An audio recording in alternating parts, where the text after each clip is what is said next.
The game Recettear, an item shop tale, is something of a guilty pleasure for me. I've long recommended the game to those who are looking for a different type of gaming experience, but I realized the other day that I've never actually done a review of the game, and that crime against the indie gaming community stops right now.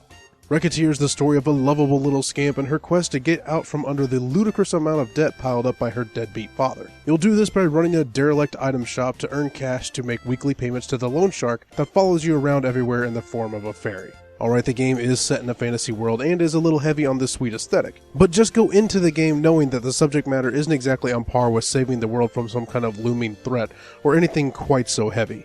The game isn't trying to teach you anything or elicit any particular emotion. It's just a silly game with silly jokes and an interesting gameplay premise. One of the best ways to describe Recettear is this. Now imagine you're in a Final Fantasy game, only you're not the hero that goes off on the insane quest to save the universe, but you're the proprietor of a local item shop that the hero visits on his way through town. The game is much more interesting than it sounds though, I promise. You'll spend your time purchasing treasures from adventurers, stocking up on basic goods at the Merchant Guild, and selling your goods in your shop. You'll haggle, adjust prices, customize your store, and converse with the clientele. For those of you looking for something a little more action-packed, however, you're also able to hire adventurers to delve into randomly generated dungeons in search of loot and supplies that you can then sell at your shop. The combat isn't exactly the deepest thing in the world, but it's serviceable and fun and adds a welcomed bit of variety to the game.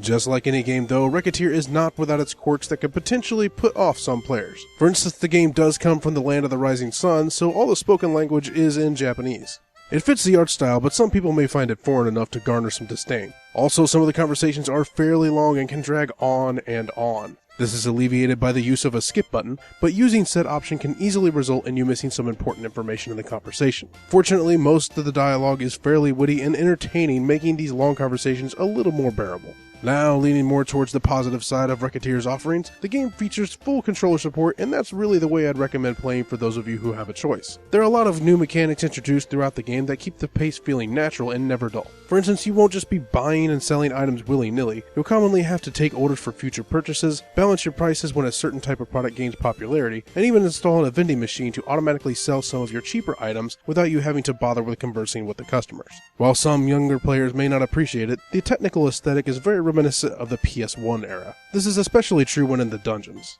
Some will enjoy the low poly look, while people who don't exactly have their retro bone tickled will find it slightly off-putting. The music is upbeat while never being annoying, but it doesn't exactly garner much in the way of toe tapping either. The sound design simply does its job without making much of an impression in either a good or a bad way. Recettear is a very fun game that you should give a chance if you're looking for something new. It feels like the kind of game that you would have seen on the import shelf during the PS1 heyday, and that's really meant more as a compliment than anything else. Recettear is available on Steam for $20 and is worth every penny, but let's face it, you're more than likely just going to add it to your wish list and wait for a Steam sale, and that's okay. Either way, you are sure to enjoy this game if you can look past the game's sweet facade and penchant need to go onto long-winded tirades about the correct way to sell slimy fluid. Yummy.